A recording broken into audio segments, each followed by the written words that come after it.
கருணைக்கிழங்கு குழம்பு செய்கிறது எப்படின்னு பார்க்கலாம். 4 கருணைக்கிழங்கு எடுத்திருக்கேன். அதை குக்கரில் போட்டு மூழ்கிற அளவு தண்ணி ஊற்றி வேக வச்சிடலாம். குக்கர் 5 விசில் அடிச்சிருச்சு. இனி கருணைக்கிழங்கை எடுத்துடலாம். மிக்ஸி ஜாரில் 1/4 கப் துருவிய தேங்காய் போடுறேன். தேங்காயை அரைச்சிட்டு 1/4 ஸ்பூன் சீரகமும் சேர்த்து அரைச்சிக்கலாம். பேனில் 3 ஸ்பூன் நல்லெண்ணெய் ஊற்றுறேன். 1/4 ஸ்பூன் கடுகு போடுறேன். கடுகு பொடிஞ்சிருச்சு. 1/4 ஸ்பூன் வெந்தயம் போடுறேன். வெந்தயம் பொன்னிறமாக வந்துருச்சு. கருவேப்பிலை போடுறேன். நறுக்கிய சின்ன வெங்காயம் 15 போடுறேன்.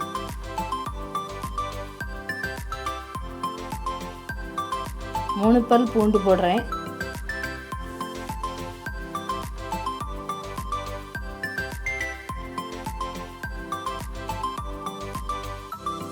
நறுக்கிய தக்காளி 2 போடுறேன். 2 பச்சை மிளகாய் நறுக்கி போடுறேன்.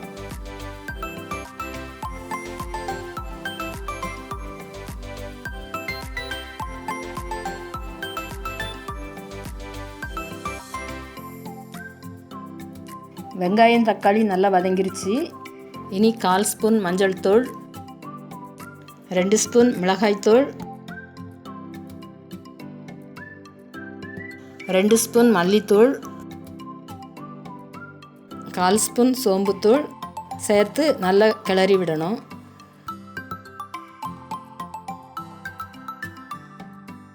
இனி அரைச்சி வச்ச தேங்காயும் சேர்த்துடலாம்.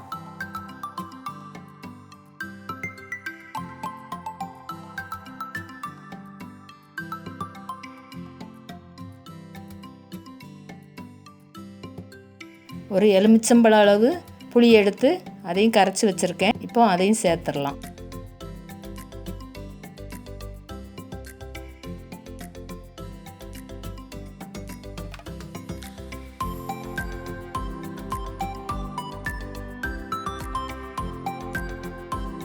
குழம்பு நல்லா கொதிச்சு வந்துருச்சு.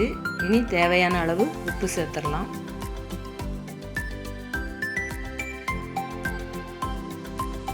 வேக வச்ச கருணைக்கிழங்கை நல்லா மசிச்சு வச்சுருக்கேன். இனி அதையும் சேர்த்துக்கலாம்.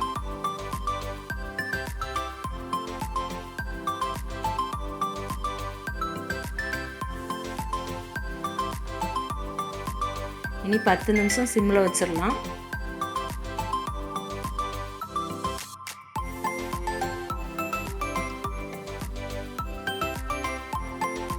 குழம்பு நல்லா எண்ணெய் மதந்து வருது. இனி எடுத்துடலாம். டேஸ்டியான கருணைக்கிழங்கு குழம்பு ரெடி.